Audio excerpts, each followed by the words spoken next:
this study, they obfuscated the results by attempting to show analysis with statistical tricks. And what they didn't highlight was that when you got the surgery, you still got crappy results. Today we're going to talk about hip labral tear surgery, and we're going to look at a research study that looked at the effectiveness of surgery for labral tears versus physical therapy in patients who are older than 40 years old. It's allegedly a randomized controlled trial to compare physical therapy to surgery. The authors say that this paper is level 1 evidence to give it the veneer of validity. But together we're going to do a deep dive to see what the study actually shows and what it means if you have a hip labral tear and even if you don't. And we're going to see why this is one of the biggest train wrecks of an orthopedic research study I've ever seen.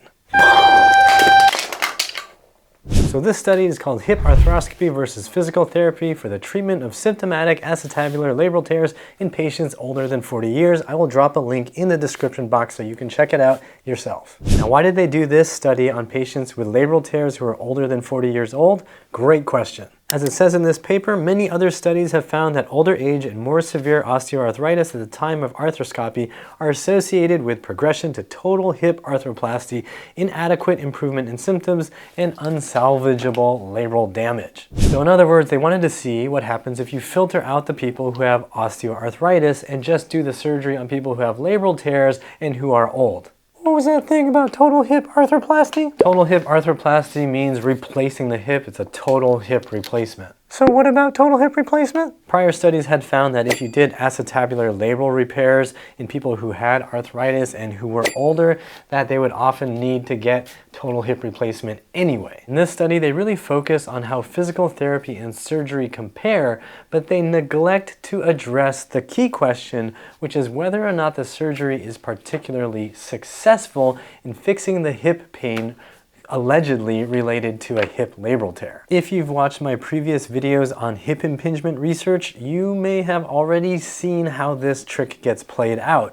If physical therapy is designed to fail, then it's definitely going to look worse than surgery, even if surgery itself looks really bad. Why did you say hip pain was allegedly caused by labral tears? Really good question. That's because multiple studies have shown that hip labral tears don't have a correlation with hip pain or mobility issues, but surgeons keep ignoring that. That's why this study is titled Symptomatic Acetabular Labral Tears, because surgeons keep claiming that there's some way to tell whether or not the labral tear is actually causing your hip pain, even though none of the tests that they use, including Fader and Faber and every other physical movement test and MRI, has been shown to be totally useless in identifying the cause of somebody's hip pain. Seems like you feel pretty strongly about that. That's because I've read a lot of research papers about this stuff, and it's pretty clear that surgeons don't have a leg to stand on. Ow! Sorry, it was just a metaphor. So let's talk about some of the basics in this study. It was published in the American Journal of Sports Medicine, and it's labeled as level 1 evidence, which I want to point out right now because we're going to talk about it as we go through the study. Level 1 evidence is the highest tier of evidence in scientific research, and it's supposed to be really rock solid. I'm going to provide a couple of links that describe levels of evidence so you can see what I'm talking about. But one example is that level 1 should be high quality prospective cohort study with adequate power or systematic review of these studies. Another example from Stony Brook University is evidence from a systematic review of all relevant randomized controlled trials. That is a really high bar that this study doesn't even meet for reasons you're going to see in a second. On this evidence chart where there's only 5 levels, we can see that high quality prospective cohort study with adequate power or systematic review of these studies would be level 1, and this study doesn't qualify for that because it does not have adequate power and it's not a systematic review. Whatever criteria you use to judge the level of evidence, it's pretty clear that this study does not meet level 1 or 2 of any of these systems. Moving on, the lead author to this paper is a surgeon, and all 90 patients that were enrolled in this study were patients at his hip surgery clinic. There were 2 groups in the study. One group got surgery plus physical therapy, and one group got physical therapy only. In the surgery group, there were 42 people, and in the physical therapy group, there were 39 people, which gave us a total of 81 patients. In the paper, the authors claimed that their hypothesis was that physical therapy would be better than surgery surgery for these patients who are older than 40, which is pretty curious, right? Yeah, I would think a surgeon would think his surgery would be better than physical therapy. Yeah, the lead author, a highly ranked orthopedic surgeon, is coming into the study with the hypothesis that what he does and gets paid for will do worse than physical therapy. That's pretty amazing. Yeah, that sounds spectacular. So let's read on to see how they executed on this research study. In this study, they say that they recruited basically the bare minimum number of patients to meet some basic statistical thresholds so they could extrapolate and make some conclusions from their numbers. In case you're keeping track, the bare minimum is not the same as a large-scale randomized controlled trial. This is meeting the bare minimum requirements to even be called a reasonable trial. And they also set a 12-month limit on the follow-up period to minimize something called crossover.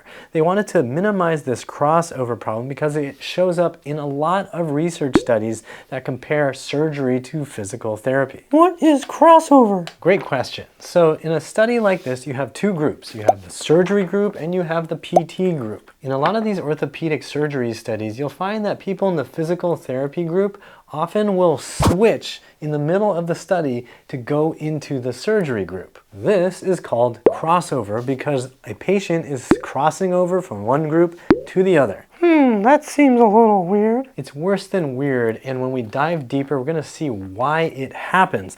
The important thing to note here is that it happens a lot in orthopedic surgery studies, and it fouls up the data and makes it impossible to draw solid conclusions.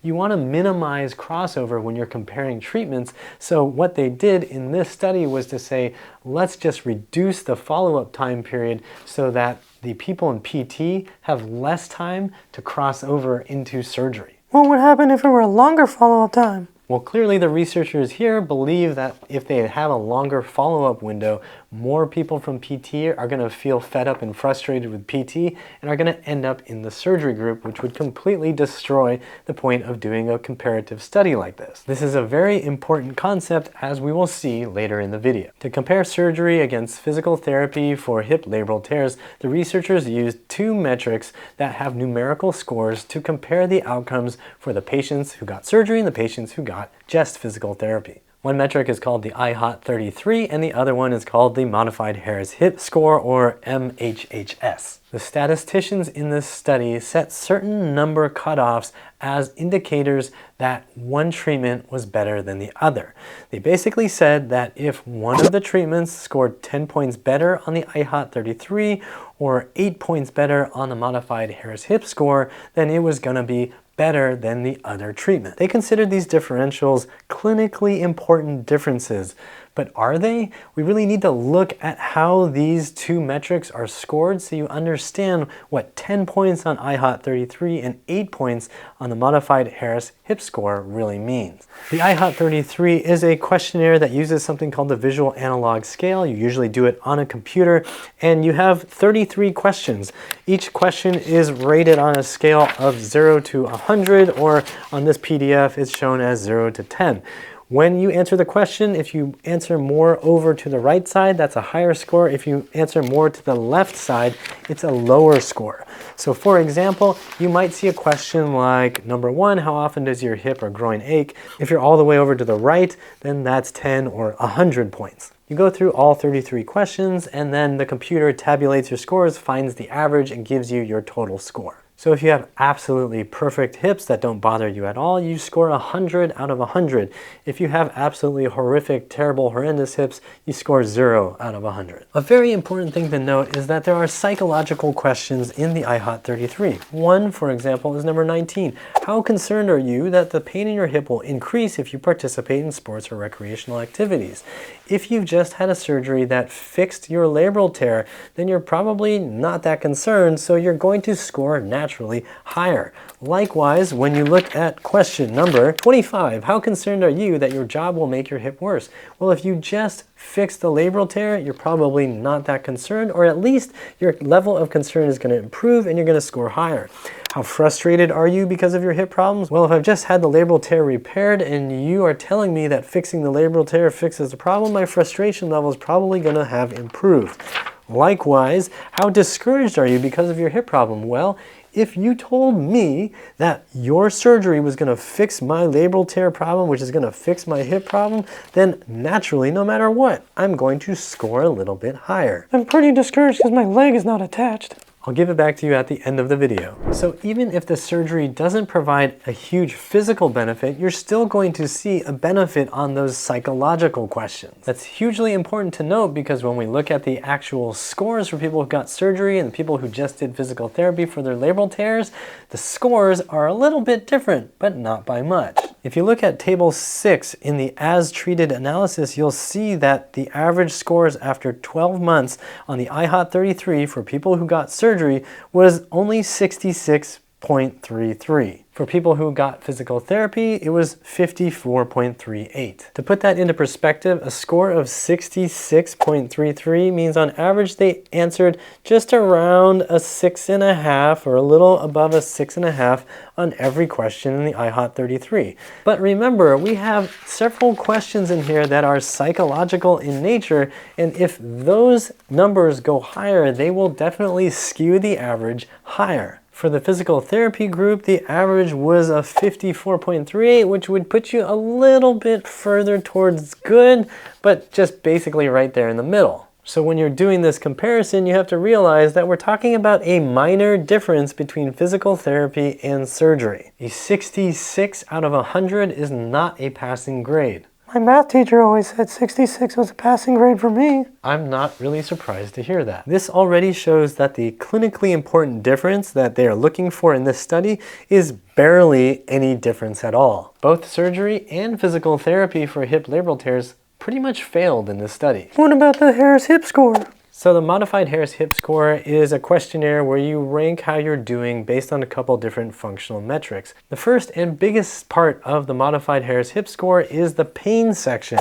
If you have no pain or it's pain of such a slight level you can ignore it, then you can click that box and you get full points, 44 points.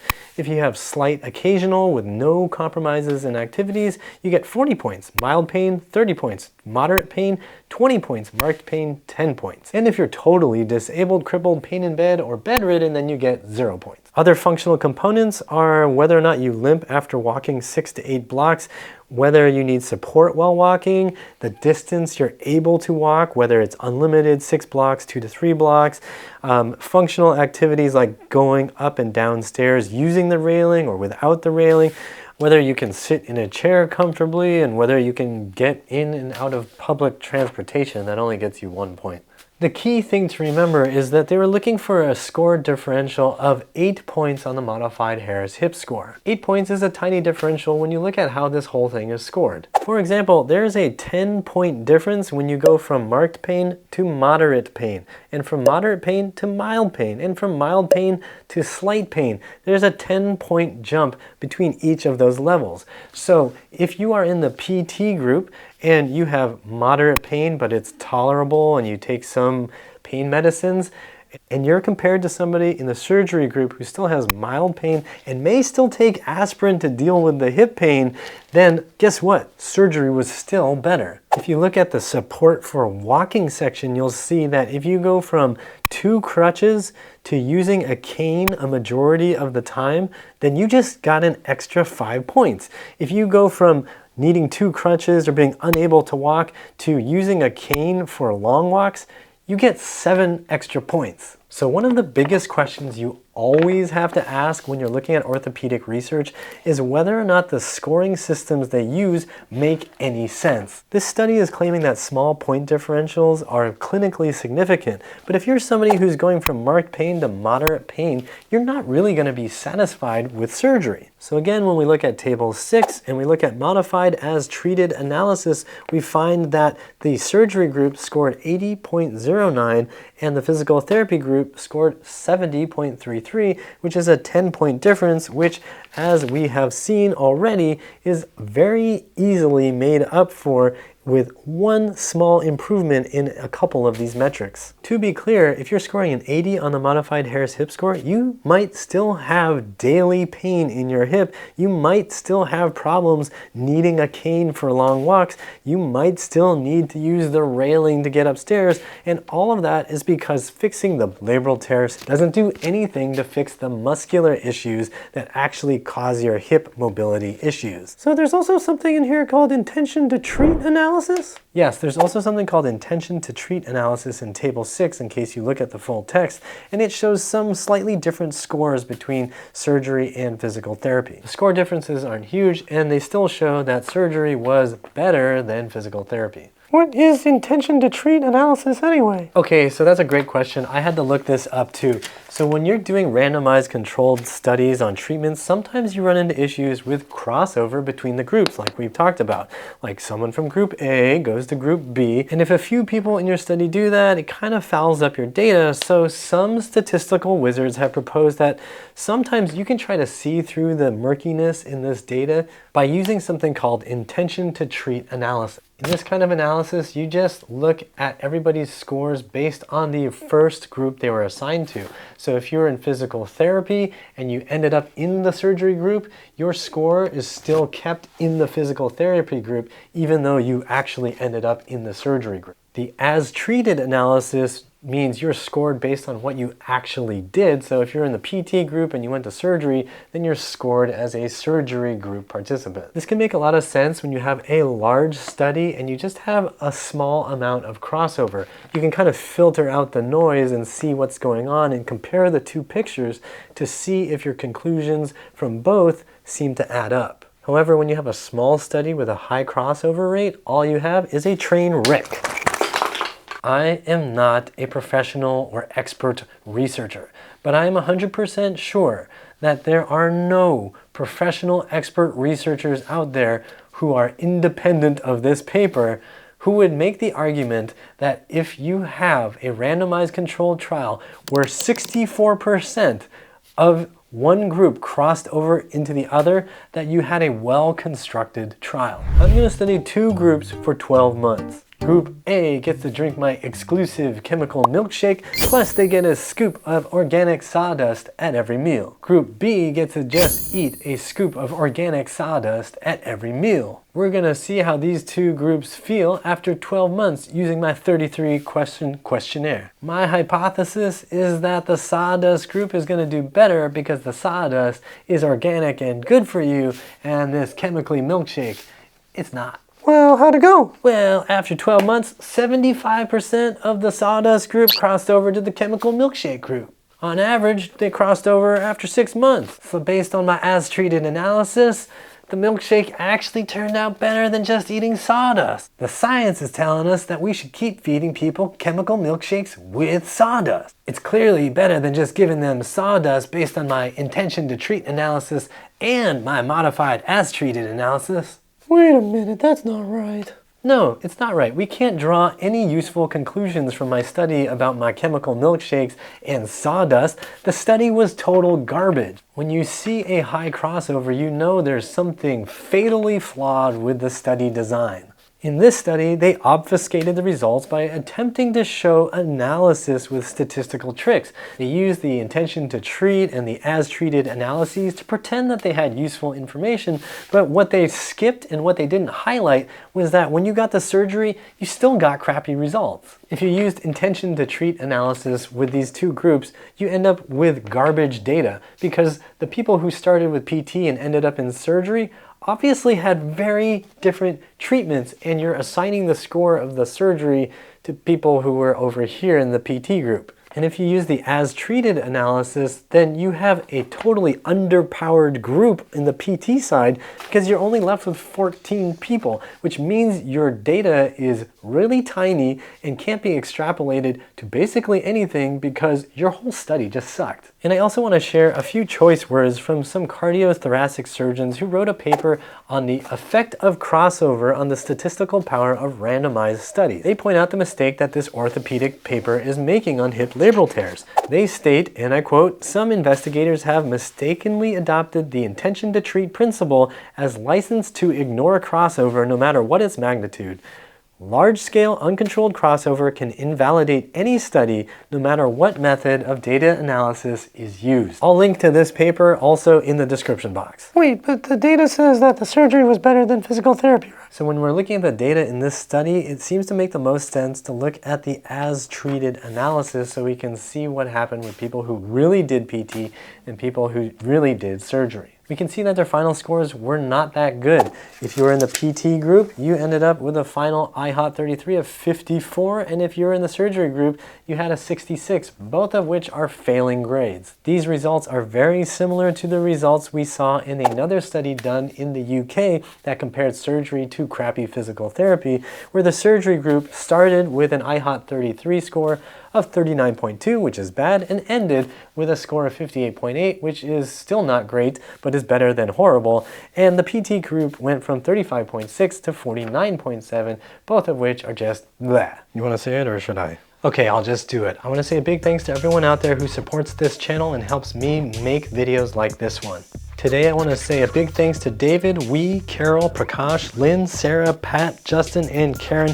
Thank you all so much for your donations via PayPal. A video like this one can take days and days of research, plus 1 to 3 hours of filming, plus another 6 to 10 hours of editing. Making research videos like this one is not exactly a lucrative way to spend my time, but I feel like it's very important that someone does this work and that somebody educates the public about what the science is actually saying. If you'd like to support future videos like this one, please use the PayPal or Patreon links you'll find in the description box, or use the join and thanks buttons here on YouTube. Thanks so much for your support, and I hope this video helps you find your way back to healthier hips. Now let's get back to the video. So neither group did that fantastically, but a lot of patients in the physical therapy group crossed over into the surgery group at an average of 6 months in the middle of the trial. That doesn't sound very good. It's not very good, and it should make us ask some serious questions about how this study was designed and whether or not it really deserves the title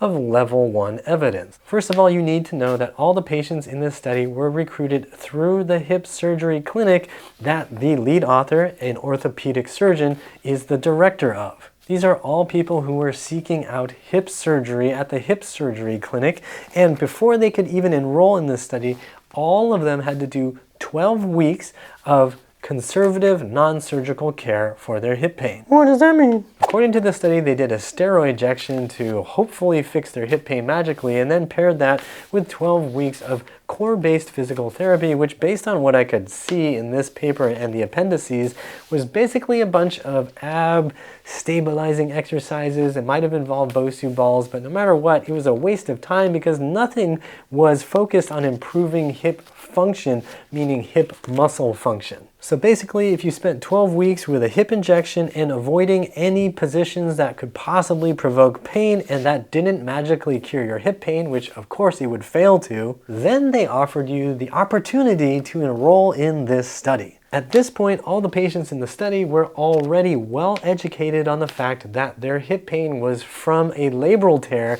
and nothing could fix their hip pain except for surgery. And so if you were assigned to the physical therapy group in this study, you were told that if you didn't see adequate improvement in 14 weeks of physical therapy, then you had the option to switch into the surgery group as long as your physical therapist said that he or she also agreed you had maxed out on your improvement through exercise. Oh, that's starting to make sense now. If you were a patient who went to a hip surgery clinic and you already went through 3 months of basically pointless, frustrating physical therapy, are you going to want to spend more time in frustrating, pointless physical therapy? If the surgeon, his staff, and all the physical therapists you see keep telling you that the problem is because of a structural damage or deformity in your hip joint, of course you're going to want to give up on the physical therapy, and that's going to be magnified when the physical therapy protocol is designed to fail. Was the PT protocol actually designed to fail? Unfortunately, yes, and this is a problem that we have seen in other orthopedic surgery versus physical therapy studies.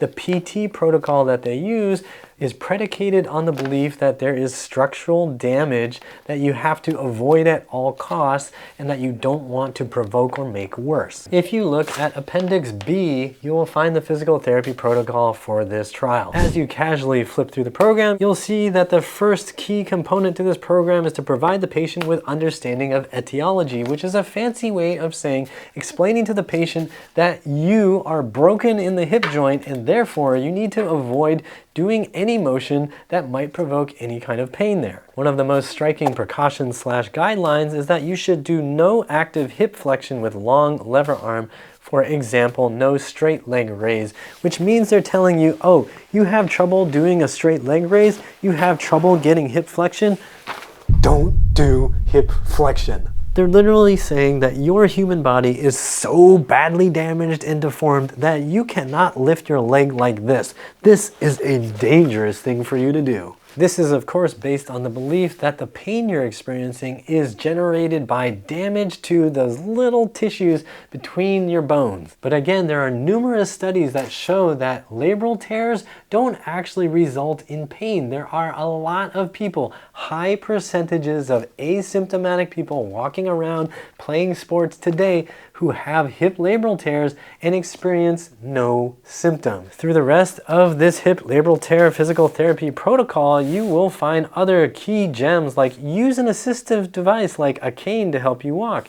Also, you're never allowed to practice a lunge or squat with deep hip flexion because we all know human bodies are not designed for that. There's no training of your inner thigh muscles for length or strength. There is no work on your hip rotators or even working to do anything to improve hip flexion and extension. They literally banned a basic human movement like the straight leg raise. As you casually flip through, you'll see that there is no way you'll ever meet the return to sport criteria because sports require advanced movements in unpredictable situations and funky hip positions, and you won't be able to handle any of those funky hip positions because you're banned from training them. If all the training you do is on a Bosu ball, front to back, side to side, in very limited ranges of motion, with no inner thigh strength, no hip rotator training, nothing in a funky, challenging position, you're doomed. There's no way you're going to succeed. Man, this really does look like that other study. It really does look like that hip impingement study that I talked about a few weeks ago, which I will link in the description box. But this one is even worse because it claims to be level 1 evidence and makes claims that are just not supported by the data. Level 1 evidence should actually include a review of multiple, well-constructed, randomized controlled trials. This is just one, and it's very poorly constructed. So what should you do if you have a hip labral tear? Number one is to realize that surgical treatment does not have spectacular outcomes, even though surgeons keep publishing papers to claim that it does. Papers like this one should show you very clearly what kind of games are being played with the scoring metrics, as well as how they interpret the data to make surgery look better than it actually is. If they cripple physical therapy protocols to make them pointless, then of course surgery is going to look better for your hip labral tear. You don't have to search far to find stories of people who are hugely disappointed by labral tear surgeries, and there's plenty of evidence already that labral tears are not linked to hip pain. I will link to those resources down below. Number 2, ATM, always think muscles. Muscles are what move your bones. If you don't have muscles, your bones don't go anywhere. He's totally right, man. Look at me. My friend Boney McBonerson here cannot move anywhere because he has no muscles to move his bone structure. He's held together by bolts and screws, but in your body, you are held together with muscles, and your bone position is determined by what your muscles can and cannot do. Doctors will continuously use the physically feeble fallacy to tell you that you can't improve it because they don't know how to improve it, and they don't know how to show you how to improve it. This is what then leads you to RIPS, which is rest, ice, injections, pills, and surgery. All of these conventional medical approaches to joint pain are basically doomed to failure because they consistently blame external factors, factors beyond your control for your suffering. When in fact, if you take responsibility and learn how how to use your muscles, how to train them correctly, how to take the time to feel them and activate them in different positions, you can make drastic improvements to your pain levels, to your function levels, and to your overall quality of life. Ooh, that sounds like a great fix. It is a great fix, but I also want to remind you that it takes time, so you need to be patient when you're doing this ATM process. You're trying to build strength and length, and you're trying to build strength at every length. That means you're trying to get muscles to go into lengthened positions and to be strong in those lengthened positions. It means being strong in shortened positions. It means having options in various positions and being able to get in and out of all of those positions. I'm going to link to several articles in the description box that'll help you wrap your mind around all of these concepts. Number 3 is to find a movement professional to help you. There are a lot out there. Some of them are good, some of them are bad. Just go out there and find one that you resonate with. Find them on YouTube or Instagram. If I have time, I'll see if I can link to a few in the description box that I think are pretty good. I'm not personally working with anybody one-on-one anymore. The demands of the research that I'm doing, the videos that I'm making, and I also at the same time am raising a 4.5-year-old who's full of energy and excitement and curiosity.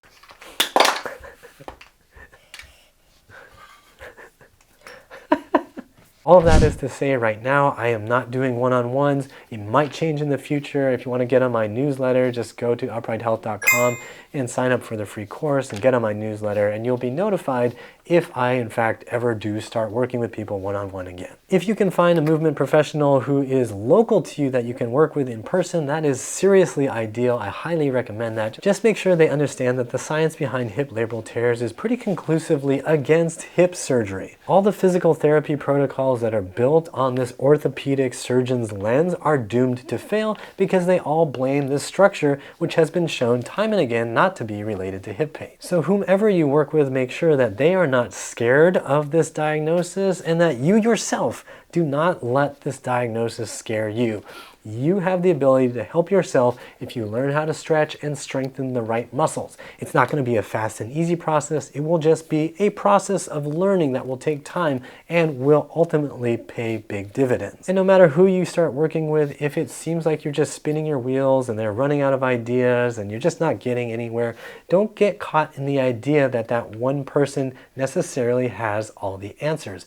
I know that I personally don't have all the answers for everybody, but somewhere out there, you're going to find somebody who can help you. That person is going to help you unlock the mysteries, and ultimately, you are the person who's going to best understand your body as you learn the basics and the fundamentals of how all these muscles work together. My 4th tip is if you cannot find a professional to work with you one-on-one, go to my website at uprighthealth.com/DIY and check out the Healthy Hips program or the FAI Fix. Both of those programs are going to help you develop strength and length in your hip muscles. You're going to discover hip function that you never knew was possible, that you never even realized you lost. All my programs are money back guaranteed, so if you try one and you feel like it's just not a good fit for you or it doesn't get you the results you want, then you don't lose any money and you can use your money to go find more individualized help for yourself. This is the most principled way I could think of that would help the most amount of people without driving myself crazy and without having you risk anything. And finally, number 5 is actually something that I've mentioned multiple times through these first 4 points, and that's to be patient.